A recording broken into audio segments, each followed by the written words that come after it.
அன்பர்களுக்கு வணக்கம். வேதவனம் முதல், அதாவது திருமறைக்காடு முதல் வைகைக்கரை வரை திருஞான சம்பந்த பெருமான் வரலாற்றினை பாடலுக்கு பாடல், அங்கே இடையிலே அவர் இறைவனை போற்றி பரவிய பல திருத்தலங்களிலே அவற்றுக்கு ஓரளவு விளக்கம், இவற்றையெல்லாம் தொகுத்து கொடுத்து வருகிறேன். இது மூன்றாவது பகுதி. இந்த மூன்றாவது பகுதியில் 631 663 பாடல்கள் வரை இங்கே விரித்துரைக்கப்படுகிறது. இந்த பகுதியிலே ஞானசம்பந்த பெருமான் மதுரையை அணைந்த அளவிலே அந்த சமணர்களுக்கு, அந்த புறப்புற சமயத்தாருக்கு ஏற்பட்ட தீக்கணாக்கள், எண்பெருங்குன்றங்கள் எல்லாம் வசிக்கிறார்கள் இல்லையா, அப்படிப்பட்ட தீக்கணாக்கள்லாம் என்ன வருகிறது என்று சொல்லி, அதுபோல் குலச்சிறையாருக்கும் மங்கையர்க்கரசியாருக்கும் ஏற்படக்கூடிய நன்னிமித்தம், அப்புறம் ஞானசம்பந்த பெருமான் மதுரை எல்லையை அணைந்தார் என்று செய்தி கேட்டு மகிழ்ந்து குலச்சிறையாரை முறையாக எதிர்கொண்டு அழைத்து வருமாறு மங்கையர்க்கரசி ஆணையிட, அவர் இங்கே ஞானசம்பந்த பெருமான சிவிகையில் வரும்பொழுது எதிர்கொண்டு கீழே விழுந்து வணங்கி எழாமல் இருக்க, ஞானசம்பந்தரிடம் போய் அன்பர்கள் எல்லாம் சொல்லி இங்கே வீழ்ந்து வணங்கி இருப்பவர் நமது மந்திரி குலச்சிறையார் என்றோன்னா, அவர் மிகவும் அகமகிழ்ந்து உடனே சிவிகையிலிருந்து இறங்கி திருக்கைகளால் எடுத்து இவரை நலம் விசாரித்து, அதுக்கப்புறம் அந்த மதுரை எங்குள்ளதுங்கிறாரு, மதுரையை காமிக்கிறாரு. அந்த சோலைகள்லாம் சூழ்ந்த, நெடுமாடங்கள்லாம் சூழ்ந்த இடத்துல கோபுரம்லாம் தெரியுது, அதுதான் சொன்னோன்னா இதுதான் திருவாலோயம் என்று மங்கையர்க்கரசி என்று எடுத்து மங்கையர்க்கரசியாரையும் குலச்சிறையாரையும் போற்றி பரவி ஒரு திருப்பதிகம் பாடுகிறார். அந்த திருப்பதிகத்தை அடுத்த பகுதியிலே பார்க்கலாம். இந்த பகுதியில் இந்த வரலாறில் நிறைய ஞான செய்திகள்லாம் இருக்கின்றன. அன்பர்கள் நுணுகி ஆராய்ந்து அது நூலை வைத்து கொண்டு தொடர்ந்தால் மிக மிக நல்லது. மிகவும் எளிமையான பொருள், தெரியாத சொற்பதங்கள், தொடர்களுக்கு பொருள் சொல்லியிருக்கேன், வேறு ஒன்றும் இது இல்லை. அதனால் இந்த கேட்டாலே பெரிய புண்ணியம். நாம் தற்பொழுது திருஞான சம்பந்த பெருமானோடு வேதவனம் என்று சொல்லப்படும் திருமறைக்காட்டிலிருந்து வைகைக்கரையை நோக்கி பயணித்து கொண்டிருக்கிறோம். அவர் அங்கு வேதவனத்தில் இருக்கக்கூடிய அருமணியை புகுந்து பரசி போற்றி பணிந்து எழுந்து விடைபெற்று அருள் கொண்டு சிவிகையின் மீது ஏறி அங்கிருந்து திரு இடும்பாவனம், திரு கோடிக்கரை, திரு கடிக்குளம், கற்பகநாதர் குளம் என்று அழைப்பார்கள், திரு இடும்பாவனம், திரு உஷாத்தானம், திரு கொடுங்குன்றம் போன்ற தலங்களை எல்லாம் போற்றி இடையில் உள்ள பதிகள் பலவற்றையும் போற்றி பரவி பாடி பரசி மதுரையின் எல்லையை அடைந்து விடுகிறார். அந்த அளவுக்கு நேற்று அவரோடு சேர்ந்து நாம் அந்த அடியார் குழாங்களோடெல்லாம் சேர்த்து, இசைக்குழுவோடு எல்லாம் சேர்ந்து பயணித்து இன்புற்றோம். இப்போ மதுரையை அணைந்திருக்கிறார். இந்த நிலையில், இப்படி அணைந்திருக்கிற நிலையில், அங்கு ஆலவாயில் இருக்கக்கூடிய சமணர்களுக்கு நிகழ்ந்தது என்ன? ஆலவாயில் மங்கையர்க்கரசியாரும் குலச்சிறையாரும் அங்கே இருக்கிறார்களே, தூதர்களை அனுப்பினார்களே, அவர்களுக்கு நிகழ்ந்தது என்ன என்பதை அப்படியே திரைப்படத்தில் காண்பது போல தியான நிலையிலே சேக்கிழார் பெருமான் அப்படியே வரித்து எடுத்து நமக்காக படைத்திருக்கிறார். அங்கே அவர்களுக்கு, சமணர்களுக்கு ஞானசம்பந்தர் அங்கே அணுக அணுக அணுக என்னன்னா துன்னிமித்தவங்கள்னு சொல்லுவாங்க. சகுனம் பார்த்தல் என்று இங்கே பெரியோர்கள்லாம் அந்த காலத்தில் சொல்லுவாங்க. எங்காவது வெளியில் புறப்படும் போது நல்ல சகுனமாக இருக்கான்னு பார்த்துக்கிட்டு வருவாங்க. அந்த பறவைகள் அலறது, விலங்குகள், சில மனிதர்கள் தீயோர்கள் அப்படிலாம் வர்றவங்கெல்லாம் கூட வர நேரத்தில் நாம் செல்லக்கூடாது என்று பல வழக்கத்தில் வழி வழியாக இருக்குது. அதில் கொஞ்சம் மிகையாக கூட இருக்கலாம், சில பேர் மருந்துறதுக்கு அளவுக்கு மிகையாக இருக்கலாம். ஆனால் இவைகள்லாம் உண்டு, பார்ப்பது உண்டு, நல்ல நேரம் பார்ப்பது உண்டு, நல்ல ஓரை பார்ப்பாங்க அப்படின்பதெல்லாம் இந்த பெரிய புராணத்தில் வகுக்கப்பட்டிருக்கு. அப்படிப்பட்ட அதெல்லாம் வேத நெறி கீழே வர்ற விஷயங்கள் தான். கனவுகள் காண்பதுகள், கனவுகளுக்கு பலன். ஏதாவது கனவை பற்றி ஒரு ஆங்கிலேயன் ஏதாவது ஒரு நூலை எழுதுறான். நூலை எழுதி அவன் கற்பனைக்கு, அவன் அறிவு கேட்டவரை கற்பித்து எழுதுறான். அது பார்த்தோம் என்றால் லட்சக்கணக்காக விற்பனையாகிறது. அதை போய் நம்பாள்களும் வாங்கி படித்து கொண்டு அவர் ரசலே சொல்லிவிட்டார், பெர்னார்டே சொல்லிவிட்டார் என்று அப்படியெல்லாம் சொல்லி பெருமைப்பட்டு கொள்ளக்கூடிய, அது உறுதி என்று நம்புவது, சிந்திக்கிற ஆற்றலே கிடையாது. நாம் எந்த ஐயப்பாடும் கொள்ளக்கூடாது. சமய நூல்களில் என்ன சொல்லப்பட்டிருக்கிறதோ அதை மூட நம்பிக்கை என்று இருந்து தவிர்த்தே பல காலம் நாம் கடந்து விட்டு கடைசி காலத்தில் அது சரியான நம்பிக்கை தான், நாம் தவறாக நினைத்து இப்படி வாழ்ந்து விட்டோம் என்று சொன்னால் நிறைய இடர்பாடுகளையும் இடையூறுகளையும் நஷ்டங்களையும் சந்திக்க வேண்டி வரும். அதனால் என்ன ஞானாசிரியர்கள் சொல்லியிருக்காங்களோ, கனவுகளுக்கு பலன் உண்டு, அதே போல துன் நிமித்தங்கள்னு சொல்றோம், கெட்ட சகுனம் நல்ல சகுனம் அப்படி என்று சொல்கிறோம் அல்லவா, இவைகளுக்கெல்லாம் நல்ல நிமித்தம் உண்டு. பல நம்ம ஆலயங்களுக்கு போகும்போது பலவர் கூட அனுபவப்பட்டிருப்போம். அங்கே ஏதோ ஒன்று நினைத்து வேற ஏதோ சிந்தையில் இறைவனை வணங்கிட்டு இருக்கும் பொழுது ஏதோ ஒரு மலர் விழும். அப்போ நமக்கு ஏதோ ஒரு நல்ல அறிகுறி என்று அப்போ நம்புறீல. அப்போ மட்டும் எதற்காக நம்புகிறோம்? இறைவன் அருள் புரிஞ்சிருக்காருன்னு. எப்பயுமே தோன்றா துணையாக இறைவன் நம்மோடைய பயணிக்கிறாரு, இருக்கிறார், காக்கிறார்.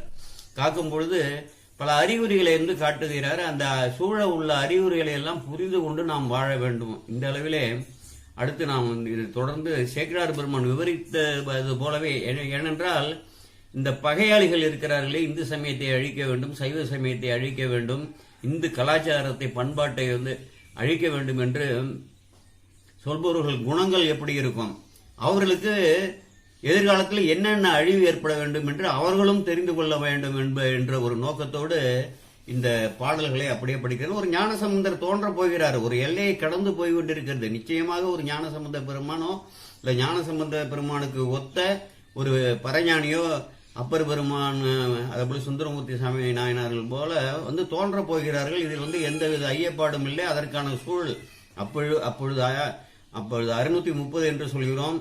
570 ஒரு 80 ஆண்டு காலம் அப்பர் பெருமான் வாழ்ந்ததாகவும், இவர் 630 அவதரித்து 646 வரையில் ஒரு 16 ஆண்டுகள் வாழ்ந்ததாகவும் கிட்டத்தட்ட ஒரு அனுமானித்திருக்கிறார்கள். அந்த வரலாறுகள், சூழ உள்ள வரலாறுகள், அப்பொழுது ஆட்சி செய்த மன்னர்கள் வரலாறுகளோடெல்லாம் இணைத்து அப்படி நாம் வகுத்து இருக்கிறோம். அப்பொழுது அந்த சூழல் இருந்திருக்கிறது. இப்பொழுது அதே சூழல், அதற்கு ஒத்த சூழல் இப்பொழுது நடந்து கொண்டிருக்கிறது. எல்லை இல்லாமல் புறச்சமயத்தார்கள் போயிட்டு இருக்கிறார்கள். இங்கே அகச்சமயத்தார்களும் இப்ப சிலர், அகச்சமயத்தார்னு சொல்ல முடியாது, நான் பல முறை சிந்திச்சிருக்கேன். ஞானசம்பந்தர், நாவுக்கரசர் பெருமானெல்லாம் எழுச்சியோடு எழுந்து, அப்புறம் நாயன்மார்கள், நமினந்தி அடிகள் இருக்காரு, தண்டி அடிகள் நாயனார் இருக்காரு, அப்புறம் அங்க மூர்த்தி நாயனார், அங்க இவர்கள் எல்லாமே இதே போல இடர்பாடுகளை எல்லாம் சந்தித்து வாழ்ந்த காலத்துல இந்த சமயத்துக்குள்ளேயே இருந்த துரோகிகள் இல்லாம இருந்திருக்காங்களே, அவங்க ரெண்டு புறச்சமயத்தை தான் எதிர்கொண்டிருக்கிறார்கள். உள்ளுக்குள்ள இப்படி எல்லாம் இல்லாம இருந்திருக்காங்களேன்னு நெடுநாள் சிந்திச்சேன். இப்ப பாத்தீங்கன்னா இந்த திருநீர் அணிந்து ருத்ராக்கம் போட்டுக்கிட்டு சைவத்துல பயில்வதாக வெளியில் காட்டிக்கொண்டு தன்னைத்தானே ஏமாற்றிக்கொண்டு தன்னை ஒரு தலைமனாக வரித்து கொண்டு தவறான பிறநிலைகளை தான் கெட்டு போறதை பத்தி பிரச்சனை இல்லை, அது அவன் சுதந்திரம். இங்க ஏதாவது செஞ்சுக்கோ, அவனோடையாவது சேரு பழகு, சைவத்துக்கு எதிராவது நடந்துக்கோ, உன்னோட சுதந்திரம். இறைவன் உன்னை பாவத்தில் ஆழ்த்துறாரு. உன்னை தொடரக்கூடிய இது எதற்காக நம்ம இதை சொல்றோம்னா, பல இளைஞர்கள் என்ன என்றே தெரியாம தொடக்க நிலையில வந்தவர்கள் இவர்களை பெரியோர்கள் என்று மதித்து கண்மூடித்தனமாக தொடர்கிறார்கள். இவருக்கு போதிய கல்வி அறிவு இன்மையை அவர்கள் பயன்படுத்தி தவறான பொருள்கள், இந்த திருமுறையில் உள்ள கருத்துக்களுக்கு தவறான பிறந்த பொருள்கள் எல்லாம் உரைத்து தெரிந்தே செய்கிறார்கள். நாம் தவறாக உரைக்கிறோம் என்பது அவர்களுக்கு தெரியும். மெத்த படித்தவர்கள், நுணுகி ஆராய்ந்தவர்கள். ஆனால் திட்டமிட்டு ஒரு குலத்துக்கு எதிராகவும் ஒரு மொழிக்கு எதிராகவும் ஒரு பெரிய போரையே தொடங்கி இருக்கிறார்கள். எதற்காக தொடங்கி இருக்கிறார்கள்? இதெல்லாம் ஆச்சாரியர்களோட நமக்கு படைத்த கருத்துக்களுக்கு முற்றிலுமாக பிறந்த கருத்து. இது நான் பல முறை ஆதாரங்களோடு சுட்டுறேன். நான் சுட்டுவது ஆதாரங்களோடு சுட்டுவேன். இவர்கள் ஆதாரமே இல்லாம ஒரு வேறுபாடுகளை ஏற்படுத்தி, குல வேறுபாடு, ஜாதி வேறுபாடு, மொழி வேறுபாடு, தேச வேறுபாடு, திசை வேறுபாடு, இப்படியெல்லாம் பல வேறுபாடுகளை எதற்காக ஏற்படுத்த, இதெல்லாம் ஏற்படுத்தினா நீ சமயத்தில் பயிலுவதற்கு, சமயத்தை தொடர்வதற்கு எந்தவித தகுதியும் இல்லை என்பதை முதல் அந்த தீயோர்கள் எல்லாம் உண்டு. அப்படிப்பட்ட தீயோர்களை விட்டு சிந்தித்து, ஆழ்ந்து சிந்தித்து, இவர்கள் நல்லவர்களா கெட்டவர்களா, ஏன் இப்படி நடந்து கொள்கிறார்கள் என்று சிந்தித்து அவர்களை விட்டு மெதுவாக விலகி வந்து விட வேண்டும். உங்களுக்கு இறையர்கள் நாட்டம் இருந்து உங்களுக்கு தவம் இருந்தால் அந்த தீயோர்களை எல்லாம் இறைவனே விலக்கி விடுவார். இது என்னோட வாழ்க்கை அனுபவம். நம்ம வாழ்வியல கடந்து வரும் பொழுது இறைவனை நோக்கி நாம் பயணிக்க பயணிக்க பயணிக்க நமக்கு தெரியாது. வெளியில் பார்ப்பதற்கு அவர்கள் மிகவும் நல்லவர்கள் போல கூட இருப்பார்கள். ஆனால் என்னன்னா ஒரு காலகட்டத்தில் இறைவன் அந்த பொருந்தாதவர்கள் எல்லாம் நம்ம வளர வளர விலக்கி விடுகிறார். அந்த அனுபவங்கள் நீங்க எல்லாம் சிந்தித்து பார்த்தால் உங்களுக்கே தெரியும். உலகில் உள்ள மனிதர்கள்லாம் நிறைய விலகி இருப்பாங்க நீங்க சைவத்தை நோக்கி இறைவனை நோக்கி பயணப்படும் பொழுது. அப்படிப்பட்ட ஒரு சூழல் இருந்திருக்கு. அந்த சமணர்கள் அவர்களுக்கெல்லாம் அங்க முற்றிலுமாக சைவத்தை இல்லாம செய்யற அளவுக்கு வந்துட்டாங்க. ஆலவாயில வழிபாடே இல்லாத அளவுக்கு ரொம்ப மோசமான ஒரு நிலையை உருவாக்கி கொண்டு வந்திருக்கிறார்கள். இந்த ஆலயத்தில் மட்டும் ஏதோ ஒரு வழிபாடு ஆலய எல்லைக்குள் அங்கே இருந்திருக்கிறது. அரசனும் அங்கே போகிறதில்ல. அவன் தான் சமண சமயம் சார்ந்து விட்டான். அவனுக்கு கண்டு முட்டு கேட்டு முட்டு திருநீர் அணிந்தாரை கண்டால் சைவர்களை கண்டால் என்ற ஒரு கோட்பாட்டில் ஒரு கசப்பான கோட்பாடை அங்கே அவர்கள் பின்பற்றி இருக்கிறார்கள்னா நான் சிந்திச்சு பார்க்க வேண்டும். இப்போ என்னன்னா, நான் பெரிய புராணத்தில் திருஞான சம்பந்த புராணத்தில் 630 வரை நேற்று நெடுங்குன்றம் மதுரை நெடுங்குன்றத்தில் பண்ணிட்டு தொடுங்குன்றம் மதில் என்னன்னா மதி தொடுற அளவுக்கு உயரவா இருக்குதான். அப்படிப்பட்ட மதுரை தொல்நகரை அணைகின்றார். அந்த நகருக்கு பேரு மதுரை, அந்த ஆலயத்துக்கு பேரு ஆலவாய். இதை அன்பர்கள் கருத்தில் எடுத்துக் கொள்ளுங்கள். அந்த 630வது பாடல்ல அங்க அணைகின்றார் என்ற கருத்தை அங்கு சுட்டியிருக்கிறார். அப்போ அதிலிருந்து இந்த சமயனர்களுக்கெல்லாம் என்ன ஏற்பட்டது, தீய சகுனங்களும் தீய கணாக்களும், அதை நான் தொடர்ந்து படிக்கிறேன். துல்லியமாக நாம் தெரிந்து கொள்ள வேண்டும் இவைகளெல்லாம். ஏன்னா அதோடு இல்லாமல் எதிரிகள் முழுவதுமாக தெரிந்து கொள்ள வேண்டும். எந்த அளவுக்கு உங்களுக்கு பேரழிவு சாற்ற போகுது, அவர்களுக்கு இந்த துன்னிமித்தங்களும் துர்கணாக்களும் அவர்களுக்கு வரும். இப்ப வந்தாங்கன்னா இப்பயாவது தப்பித்து வந்து விடுங்கள், மீண்டும் வந்து விடுங்கள் நம்ம இடங்களுக்கு, இறைவனை பற்றி பிடியுங்கள் அப்படின்னு நம்ம அழைக்கலாம். அது இந்நிலை இவர் எய்த, இவர்கள் ஞானசம்பந்த பெருமானும் அவரோட கூட்டங்கள்லாம் எய்த, என்பரும் குன்றம்னா ஆனைமா மலையாய் ஆதியாய இடங்களில் பல அல்லல் சேர் ஈனர்களுக்கு எளிய நல்லேன் திரு ஆலவாய் அரண் இருக்க வேண்டும் ஞானசம்பந்தர் பாடுவார். அங்க என்பரும் குன்றங்கள் ஆலவாயை சுற்றி இருக்கு. இன்னைக்கும் நம்ம அன்பர்கள்லாம் போய் பார்த்துருக்காங்க. சமணர் பாழிகள் அவர்கள் தங்கியிருந்த இடங்கள், பள்ளிகள்லாம் இருக்கிறது. அங்கேயே படுக்கைகள்லாம் கருங்கல் அந்த மலையிலேயே குடைந்து அவர்கள் ஏற்படுத்தி வைத்திருக்கிறார்கள். அவைகள்லாம் இன்றும் இருக்கிறது என்று அன்பர்கள் போய் பார்த்து வந்தவர்கள், சில குன்றங்களுக்கெல்லாம் போய் பார்த்து வந்திருக்கிறார்கள். அவர்களெல்லாம் நான் சொல்ல கேட்டிருக்கிறேன்.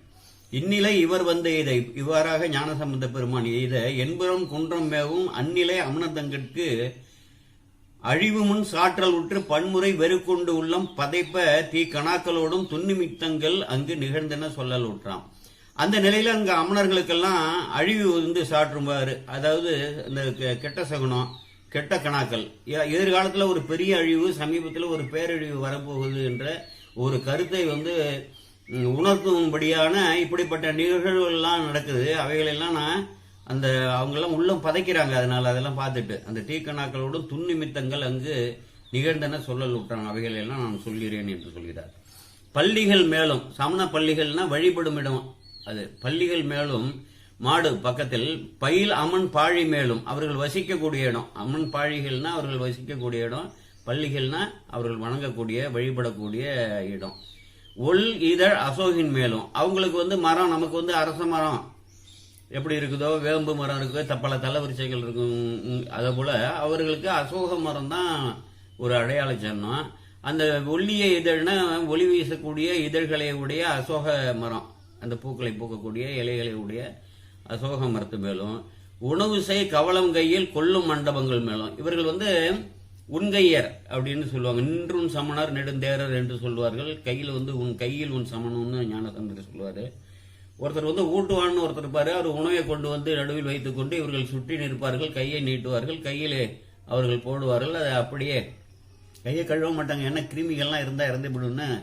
அப்படிப்பட்ட ஒரு அறத்தை கடைபிடித்தவர்கள் அவர்கள்லாம். அறத்தை கடைபிடித்து நூலிலிருந்து விலகிடுறாங்க. அதனாலதான் இந்த தவறு ஏற்படுவது என்னன்னா, அந்த முதன்மை நூலிலிருந்து விலகி நீ பாட்ட வாழ, உன் சமயத்தை பற்றிக்க யார் உங்களுக்கு என்ன கேடு விளைவிக்கிறா, நீ ஏன் அடுத்த சமயத்துக்காரனை உன்னோட சமயத்தை காரணம் ஆக்கணும்னு நினைக்கிற, அங்கதான் அங்க இழிவு வருது. அப்போ நீ நிறைய பொய்யெல்லாம் சொல்ல ஆரம்பிக்கிற. பிறகு நீ எந்த தெய்வத்தை வணங்குறியோ அந்த தெய்வத்துக்கே உடன்பாடு இல்லாத, இறைவனுக்கு எதிரான ஒரு செயல்பாடுங்கிற சிந்தனை கூட இல்லாம, அறிவாற்றல் இல்லாம நீ என்ன கற்று என்ன பயன், கற்றதுனால் ஆய பயன் என்கொள் அப்படிங்கிறாரு. அப்படிப்பட்டது. அப்ப என்ன பண்றாங்க, பள்ளிகள் மேலும் மாடுன்னா பக்கத்தில்னு அர்த்தம் வச்சுங்க. நிறைய மாடுங்கிற சொல்லு வரும், பக்கம்னு அர்த்தம். பயில் அம்மன் பாழி மேலும் ஒல்லிதழ் அசோகின் மேலும் உணவு செய் கவளம் கொள்ளும் மண்டபங்கள்ல சூழ நின்று கவளத்தால் ஒருத்தன் கொடுப்பான். அதை வாங்கிப்பாங்க, கையால வாங்கி சாப்பிடுவாங்க.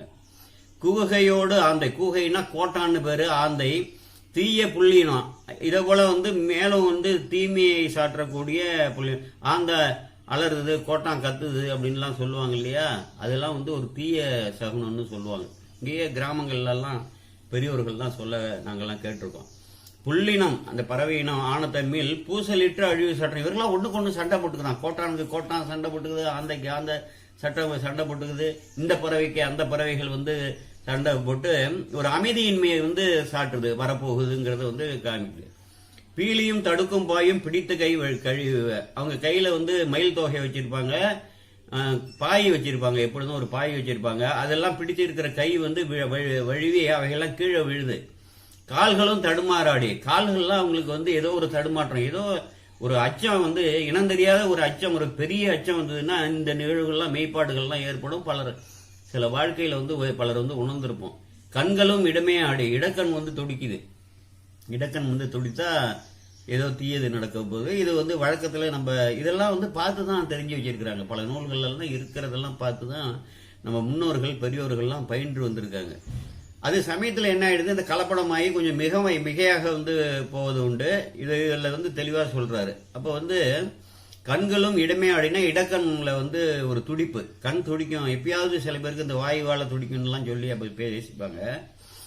மேல்வரும் அழிவுக்காக வேறு காரணமும் காணாரு. என்ன வந்து இப்படிப்பட்ட ஒரு அழிவை சாற்றக்கூடிய துர்சகனம்லாம் வருது, இதுக்கு என்ன காரணமா இருக்குன்னு அதுவும் அவர்களுக்கு தெரியல. மால் உழந்து அறிவு கட்டு மயங்கினர். அவங்கெல்லாம் மயக்கத்தால், அதாவது சிந்தையால எதையும் கண்டுபிடிக்க முடியாத மால்னா ஒரு மயக்கம்னா ஒரு குழப்பம், மனக்குழப்பத்தால் அறிவு கெட்டு மயங்கினர் அமனர் எல்லாம். அவர்கள்லாம் ஒரு மயக்கத்தை அடைந்தார்கள். கந்தியர் தம்மில் தாமே கணன்று எழு கலாங்கள் கொல்ல வந்தவாறு அமனர்தில் மேல் மாறு கொண்டு ஊறு செய்ய. கந்தியர்னா பெண் துறவியர் சமண சமயத்தில் உண்டு. அவர்கள்லாம் கணன்றெழு கலாங்கள்னா பல கணன்றெழுந்து பல கலகங்கள்லாம் செஞ்சு ஒருத்தருக்கு ஒருத்தர் பூசலிட்டுக் கொள்கிறார்கள், சண்டையிட்டுக் கொள்கிறார்கள். வந்தவாறு அமனர்தல் மேல் மாறு கொண்டு ஊறு செய்யணும். ஒருத்தன் வந்து கருத்து வேறுபாடுகள்லாம் சொல்லி இந்த சமணர்கள்லாம் அவர்களுக்குள்ளே பூசலிட்டுக் கொண்டு சண்டையிட்டுக் கொள்கிறார்கள் என்று சொல்றாரு. முந்தையில் உரையல் கொண்ட பொறை முதல் வைப்பு மட்டும்னா அவர்கள் நூல்கள், அவர்களுக்கு ஒரு அறநூல் வகுத்து கொடுக்கப்பட்டிருக்கு பாருங்க. அதுல உள்ள அந்த மேன்மைகளை எல்லாம் அவர்கள்லாம் விட்டுறாங்க, பொறுமைகள்லாம் வந்து விட்டுறாங்க. பொறை முதல்னா வாழ்க்கையில வந்து இந்த 6 பகைன்னு சொல்றோம்ல, காமம், குரோதம், லோபம், மோகம், மதம், மார்ச்சரியம்னு சொல்லக்கூடிய இது போல பகைகளை எல்லாம் விடக்கூடிய அறத்தெல்லாம் சொல்லக்கூடிய நூல் தான் அவங்களது. அவையெல்லாம் வந்து விட்டுறாங்க. சிந்தையில் செற்றம் உண்ணாம், ஒரே வந்து கோபம், எதற்காக கோபப்படுறோம்னே தெரியாம தீக்குணமும் வந்து தலையை நின்றார்கள். தீய குணங்கள்லாம் அவர்களுக்கு வந்து தலை நிற்கக்கூடிய ஒரு சூழல் ஏற்படுது. விளைவு இந்த தீக்கனாவும் இந்த கெட்ட சகுனங்களும் அப்படிப்பட்ட விளைவுகளை வந்து அவர்களுக்கு ஏற்படுத்துது. ஞானசம்பந்தர் திருநீர் அங்கே போய் அணைய அணைய அணைய தீயோர்களுக்கு ஏற்படக்கூடிய தீங்குகள் இவைகள்லாம். திருநீர், மெய்யடியாறு, சிவபெருமானே வந்து நடமாடும் கோயிலாக அவரோட உள்ளத்துல வந்து வெளிப்பட நிற்கக்கூடியவர். அப்படிப்பட்ட ஒரு அருளாளர் அடைகிறாரு. அவர்களோடு வந்து சேர்ந்து மெய்யடியார்கள் நடமாடும் கோயில்களாக அங்க வராங்க. வர வர என்ன ஆயிடுது, அதுவரையிலும் வந்து நல்ல ஆற்றலோடு இருந்தவர்களுக்கெல்லாம் ஆற்றல் இழக்க ஆரம்பிக்கிறார்கள். இதை நான் வந்து புரிந்து கொள்ள வேண்டும். எங்க வந்து ஒரு மெய்யடியார் வந்துட்டாருன்னா, இந்த பொய்யடியார்களுக்கு எல்லாமே முதல்ல வந்து ஆற்றல் வந்து இழந்து போயிடுவாங்க. ஏதோ அவருக்கு இடையூறு செய்யணும்னு நினைப்பாங்க, முடியாது. முதல்ல அந்த அவர்களுக்கு வந்து இந்த இடையூறு வந்து விடும். இதெல்லாம் நாங்கள் அனுபவத்தில் நாங்கள் கண்டிருக்கோம். இப்படி அமனர் வைகும் எப்பெயர் பதியும் எய்தும் ஒப்பில் உற்பாதம் எல்லாம் ஒருவரின் ஒரு அது 8 குன்றங்கள்லயும் இருக்காங்க பார்த்தீங்களா. அவர்கள் வசிக்கக்கூடிய அமனர் வைகும்னா வசிக்கக்கூடிய எப்பெயர் பதினா அந்த 8 குன்றங்கள், பதினா இடம். எய்தும் ஒப்பில் உற்பாதம், இதை போல தீய விளைவுகள் எல்லாம் ஒருவரில் ஒருத்தர் கூறுறாங்க. என்னையா இது மாதிரி இருக்குன்னு சொல்லி ஒருவருக்கு ஒருவர் கலந்து பேசிக்கிறாங்க. இங்க குன்றத்துல இப்படி இருக்கு, இப்படி எல்லாம் ஒரு துர்நிமித்தங்கள் வந்து தீக்கணாக்கள்லாம் வருதுன்னு சொல்லி மெய்ப்பட தீக்கணாவும் வேறு வேறாக கண்டுனா வெவ்வேறாக காண்றாங்க. இங்க ஒரு வகையாக காண்றான் அழிவு சம்பந்தமா, அங்க அவர்கள் வந்து ஒருத்தர் கலந்து பரிமாறிக்கொள்கிறார்கள். என்னென்ன தீய சகுனங்கள் ஏற்பட்டன, தீக்கணாக்கள் ஏற்பட்டன. செப்புவான் புறத்துளோரும் தென்னவன் மதுரை சென்றார். இதனால என்ன பண்றாங்க, 8 குன்றங்கள்லாம் உள்ள இந்த சமணர்கள்லாம் என்ன பண்றாங்க, அச்சம் மீதி ஏதோ நடக்க போகுது, பாண்டிய மன்னன் நமக்கு அங்க காப்பா இருக்கிறான், நம்ம சமண சமயத்தை தழுவி அங்கே உள்ள சமணர்கள் பெரியோர்கள்லாம் அரசன் அணுகக்கூடியவர்கள்லாம் இருக்காங்க, நாம் அவர்களிடம் போய் இதெல்லாம் சொல்லி கலந்து கொண்டு இதிலிருந்து நாம் எப்படி விடுபடுவது என்பதை நம்ம சிந்திக்கலாம் என்று அங்கே வந்து அச்சத்தோடு வந்து அணிந்து விடுகிறார்கள். அந்நகர் தன்னில் அந்த மதுரை நகர்ல வாழ்வார் புறம்பு நின்று அணைவார் கூடி மன்னவன் தனக்கும் கூறி மருண்டு உள்ளத்தராகி துண்ணிய அழுக்கு மிகில் தூசிலார் பலரும் இன்றி இன்ன கனவு என்று கண்டோம் என்று எடுத்து ஏம்பல விட்டார். அங்க வாழக்கூடியவர்கள்லாம் புற நின்று புற 8 குன்றங்கள்லேருந்து வந்து அனைவர்கள்லாம் கூடி மன்னவனுக்கெல்லாம் வந்து நம்ம கூறணும் அப்படின்னு சொல்லி மருண்ட உள்ளம் மருட்சி என்ன செய்வது என்று தெரியாத ஒரு சூழ்நிலை உள்ளத்தராகி துண்ணிய அழுக்கு மெயில் தூசு அந்த துணியில அந்த உடல்ல எல்லாம் பாத்தீங்கன்னா அழுக்கெல்லாம் நெருங்கி இருக்கக்கூடிய இவர்கள்லாம் ஈண்டினா குழிமீன் அர்த்தம். பலரும் ஈண்டி இன்னன கனவு கண்டும் என எடுத்து இயம்பல் விட்டார். அதாவது நூல் உள்ளவர்கள் பெரிய புராணம் நூல் உள்ளவர்கள் அதை எடுத்து வைத்துக் கொண்டு அவங்களுக்கு வந்து தமிழ்ல அறிவு வளர்ச்சி வரும். இந்த பொருள் வந்து நன்றாக விளங்கும். அதுக்கப்புறம் நீங்களாக படித்தாலே உங்களுக்கு அது வந்து புரியும். இப்படியே வந்து நம்ம பயின்று வந்தோம்னா காலப்போக்கில் உங்களை அறியாமலே உங்களுக்கு பாடல்களை வந்து பொருள் பிரித்து அறியக்கூடியது, அதில் உள்ள மெய்ப்பொருளை உணரக்கூடியது, எந்த சொற்பதத்தை எங்கே சேர்க்கணும், கொண்டு கூட்டுன்னு சொல்லுவாங்க. கடைசி வரியிலிருந்து முதல் வரிக்கு கொண்டு வருவாங்க, 3வது வரியிலிருந்து முதல் வரிக்கு கொண்டு வருவாங்க, 2வது வரியில உள்ளதை 4வது வரியில வந்து இணைக்கக்கூடியது. இதெல்லாம் இந்த கலைகள்லாம் இருக்கு இந்த தமிழ் பாடல்கள்ல. அப்படிலாம் சில வந்து விட்டு போன கருத்துக்களை வந்து சேர்க்கக்கூடியது. விளம்பிய உள்ளது மெய்வாய் கண்மூக்குன்னு இருக்கு. அங்க செவியை வந்து விட்டுருக்காரு. செவியை வந்து வரவழைச்சுக்கணும். 5 புலன்களை தான் சொல்றாரு. பாடல் அமைப்புக்காக அப்படி பாடியிருக்காரு. இப்படிலாம் நிறைய இடங்கள்ல வரும். 4 சொல்லுவாங்க.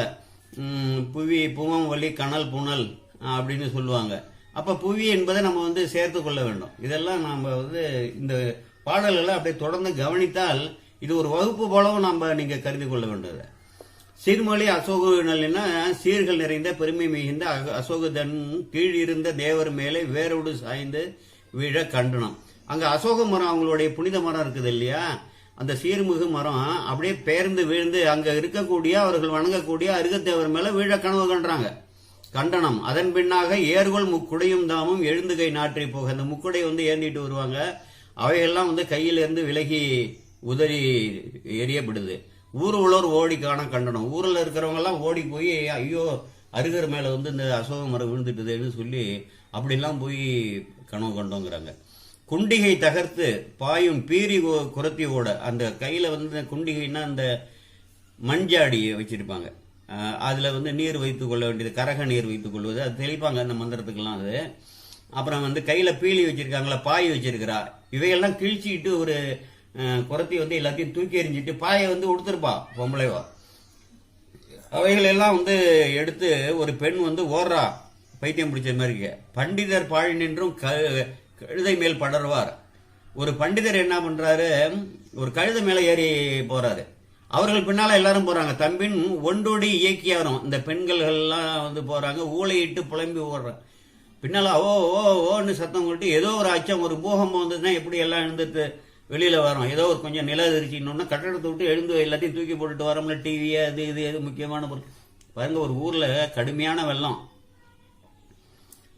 வெள்ளம்னா அந்த ஊர் ஒரு திருப்பணி சம்பந்தமாக போனால் எந்த அளவுக்கு உயரம் வந்துன்னு சொல்லி சுவிட்ச் போர்டை காமிச்சாங்க. ஒரு 8-7 அடி உயரத்துக்கு மேலே அந்த அளவுக்கு வந்ததுங்க அப்படின்னு சொல்லி சொன்னாங்க.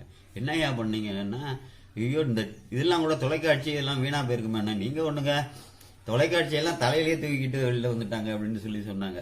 அது ஏதோ ஒரு நினைப்பு வந்துச்சு கொள்ளிடக்கரையில் ஒரு ஊர்ல அப்படி சொன்னாங்க. அங்க திடீர்னு அப்படிலாம் வெள்ளம் வந்துடும். அப்ப என்ன ஆயிடுதுன்னா அந்த பெண்கள் அவங்கெல்லாம் இயக்கிமாரெல்லாம் ஊழையிட்டு புலம்பி ஓடுறாங்க. கண்டனம். அது அப்படி வந்து நாங்க பார்த்தோம் அப்படின்னு சொல்றாங்க. கவலை விட்டார். காணிடை நட்டம் ஆடும் கண்ணுதல் தொண்டர் எல்லாம் மீனவன் மதுரை தண்ணில் விரைவிட கண்டோம். அங்க சுடுகாட்டுல வந்து நடனம் ஆடுறாரு. அந்த நுதல் கண்ணு 3வது கண்ணு உடையவரா இருக்காரு அந்த சிவபெருமானு. அவரோட தொண்டர் எல்லாம் எங்க பார்த்தாலும் மதுரை பூரா நிறைந்து இருக்க வந்து கனவு கண்டோம் அப்படிங்கிறாங்க. கோணவன் தானும் வெய்ய கொழுந்தரால் முழுக கொண்டோம். நமது மன்னன் பாண்டியன் இருக்கான ஒரு பெரிய எரியக்கூடிய நெருப்புல வந்து அவன் அவனை சுற்றி ஒரே நெருப்பு சூழ பற்றி எரிவதாக கண்டோம். ஆனபின் எழவும் கண்டோம். அதற்கு பிறகு அதிலிருந்து தப்பித்து எழவும் கண்டோம். பாருங்க, ஒரு புறநெறியில தவறான சமயத்துல தவறான கோட்பாடுகளை வந்து செயல்படுத்துறது, பிற சமயத்தை அழிக்கக்கூடிய வெறியர்கள் உள்ள ஒரு சமயத்துல தழுவிய ஒரு மன்னன். பாண்டியன்கள் வந்து யாருமே அந்த சமண சமயத்தை வந்து சாரல. இந்த இன்றசேரி நெடுமாறருக்கு தான், இந்த கூன்பாண்டியனுக்கு தான் இந்த நிலை. அது வந்து முன்னை தவத்து குறைன்னு வச்சுக்கீங்களா. தங்களுக்கு ஏதாவது ஒரு இடர்பாடு வருது, ஆட்சிக்கு இடர்பாடு வருது, எந்த இடர்பாடு வந்தாலும் தங்களால அதை தீர்க்க முடியாத ஒரு நிலை போனோடனே நேரடியாக சோமசுந்தர கடவுள்கிட்ட போய் சரணடைந்து சோமசுந்தர கடவுளோட பேசுவாங்க. அப்படி ஆற்றல் பெற்ற பாண்டிய மன்னர்கள்லாம் அப்படிலாம் வாழ்ந்திருக்காங்க. திருவிளையாடல் புராணத்தை நம்ம நுணுகி பார்த்தோம்னா தெரியும் எந்த அளவுக்கு ஒரு மன்னன் அரசன் இறைவனோட தொடர்பு வைத்து கொண்டிருக்கிறான்னு சொல்லி. சோழ மன்னர்களும் அப்படிதான் இருந்திருக்கிறாங்க. அப்படிப்பட்ட இதில் அவன் போயிட்டான். ஆக இவன் ஒரு தீயில முழுகிறது மாதிரி கண்டான். அந்த பரசமயத்தை புறச்சமயத்தை போய் சார்ந்தான் பார்த்தீங்களா, அப்படி ஒரு கனவு. அதிலிருந்து அவன் மீள்வது போல ஞானசம்பந்தரால் விடுவிக்கப்பட்டு அந்த தீயிலிருந்து வெப்பு நோயிலிருந்து மீள்றார் இல்லையா, மந்திரமாவது நீர் திருநீற்று பதிகம் பாடி, அதுக்கு ஒரு அடையாளமாக ஒரு குறியாக தான் குறியீடு. அப்படி கனவு கண்டோம். ஆனபின் எழவும் கண்டம் அதிசயம் இதுவான்னு பேசிக்கிறாங்க, அந்த சமணர்களுக்குள்ள பேசிக்கிறாங்க. மழவிடை இளங்கன்று ஒன்று வந்து நம் கழகம் தன்னை உழறிட சிதறி ஓடி ஒருவரும் தடுக்க அஞ்சி விழவொரு புகழும் இன்றி மேதினி தன்னை விட்டு நிழலிலா மரங்கள் ஏறி நின்றிட கண்டோம் என்பார். மழவிடை இளங்கன்று ஒன்று, ஒரு இளங் ரிஷபவாகம், இது விடை ஞானசமுத்திரம் தான் சொல்றாங்க, அறிகுறி. மழவிடை இளங்கன்று ஒன்று வந்து நம் கழகம் தன்னை, பாருங்க கழகத்தை அழிக்க போகுது.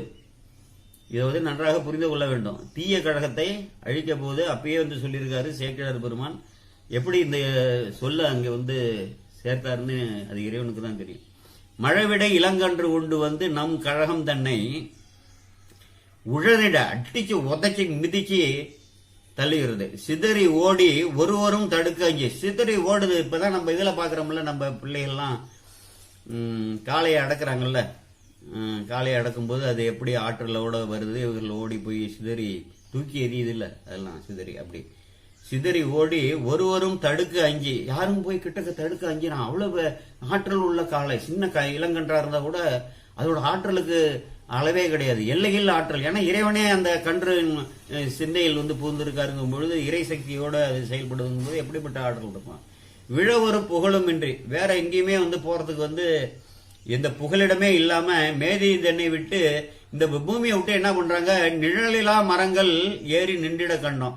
இந்த ஓடுறவர்கள்லாம் அந்த புறசமயத்தார்கள்லாம் இருக்காங்க பாருங்க, நிழலில்லா மரம்னா அங்க கிளையில ஒண்ணும் இல்லை, என்னன்னா கழுமரம் ஏற போறான். அதை குறிப்பா சொல்றாரு, ஏறிட கண்டோம் என்பார். ஆவது என் பாவிகள், என்ன பாவிகளா, நம்ம என்ன பாவம் செஞ்சோமோ, இந்த கணாத்திரம் அடிகள் மார்க்கு மேவிய தீங்கு தன்னை விளைப்பது தினம். இந்த கனவு நாம கண்டமை, இந்த தீங்குகள், இந்த துர்தசங்களான தீங்குகள்லாம் நமக்கு நிச்சயமாக நம்ம சமணர்களாகிய நமக்கு ஏற்பட போகுது, இது தின்னும் அப்படின்னு சொல்லி நோவுரு மனத்தராகி மனசுல மிகவும் வருத்தப்பட்டு நொந்து, நோவுரு மனத்தராகினா நொந்து, நுகர்பெறும் பதமும் கொள்ளார், உணவு சாப்பிட மாட்டேங்கிறாங்க. உணவு நுகரக்கூடியதுகள்லாம் இந்த பெரிய துன்பம் எல்லாம் வரும்பொழுது இந்த பசியே தெரியாது. ஏன்னா அதை விட ஒரு பெரிய துன்பம் வருதுங்கிறான். பசியால ஒரு துன்பம் வரும், அதை விட ஒரு உடல் துன்பம் வந்தது, மன துன்பம் வந்துச்சுன்னா பசி அப்ப பசி அறியாருன்னு சொல்றாங்கல்ல, அப்படிப்பட்டவர்கள் கண் துஞ்சார் பசி அறியாரு.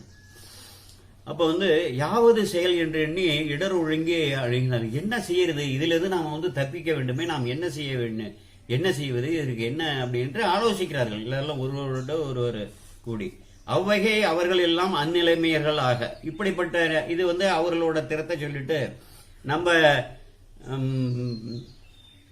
பங்கை செல்வி பாண்டிமாதேவியாரையும் குலச்சரியாரும் அவங்களோட நிலைமையை இங்க சொல்றாரு. அடுத்த காட்சியை இங்க மாறுது. அவ்வகை அவர்கள் எல்லாம் அந்நிலைமையர்களாக சைவனன் மரபில் வந்த தடமையில் மடமன் சாயல், சைவனன் மரபில் வந்த மயில் போன்ற சாயலுடைய பைவளர் அறவேரல்கள் பாண்டிமாதேவியா இருக்கும், அந்த அம்மாவுக்கும் மெய்வகை அமைச்சனா இருக்கும், சத்தியத்தை கடைபிடித்திருக்கக்கூடிய சைவ நெறியை கடைபிடித்திருக்கக்கூடிய அமைச்சனாருக்கும் விளங்கும் நிமித்தம் நல்ல நல்ல நிமித்தங்கள்லாம் அவர்களுக்கு வருது, நல்ல சகுனங்கள்லாம் வருது. இது அப்படின்னா நம்ம சிந்திச்சு பார்த்துக்கணும். அளவிலா மகிழ்ச்சி காட்டும் அருபெரும் நிமித்தம் எய்த உள மகிழ்வு உணர்வுங்காலை, நிறைய இப்படி நிமித்தங்கள் வந்தோம்னா உங்களுக்கு மகிழ்வதை நீக்கிறாங்க. உலகெல்லாம் உய்ய வந்த வளர் ஒளி ஞானம் உண்டார் வந்தணைந்த அருளும் வார்த்தை, உலகெல்லாம் உய்வதற்காக, உலகத்தை முழுவதுமாக காப்பதற்காக அன்றைக்கு ஞானசம்பந்த பெருமான் காக்கலன்னா என்ன இருக்கு, இந்த உகாண்டா அந்த தென்னாப்பிரிக்க நாடுகள்லாம் வறட்சி நாடுகள், மழை இல்லாம அப்படிலாம் போயிடுது பாருங்க, அப்படி ஆயிருக்கும். பசி பட்டியோட பிள்ளைகள்லாம் எலும்போடெல்லாம் பார்த்து நம்ம வேதனைப்பட்டிருக்கோம். இந்த படங்களை பார்க்கும் பொழுது ஐயோ நம்ம ஏதாவது உதவி பண்ணிருக்கலாம். உலக நாட்டில் எங்கெங்கேயோ கொண்டு கொட்டுறாங்கிறான, பாலை கொண்டு போய் கடல்ல கொட்டினா உணவை வந்து கோதுமை கொண்டு கப்பல்ல இருந்து ஏற்றி கொண்டு போட்டோம். இந்த நாட்டில் உள்ள மக்களுக்கெல்லாம் கொடுத்துருக்கலாமே. அவர்கள் வந்து புறச்சமைத்தார்களாம். நம்ம ஒரு உயிர் மேல நம்ம வைக்கக்கூடிய அன்பால நம்ம பார்க்கக்கூடிய அனைவருக்கும் அந்த உள்ளத்துல வந்து எழும். அதுதான் வந்து ஒரு நற்குணம், அது இயல்பான நற்குணம். அப்ப என்னன்னா, இந்த உலகெல்லாம் உய்ய வந்த, உலகத்தில் வாழக்கூடிய உயிர்களை எல்லாம் காக்க, அதாவது நல்லோர்களை காக்க வந்த வளர ஒளி ஞானம் உண்டார்.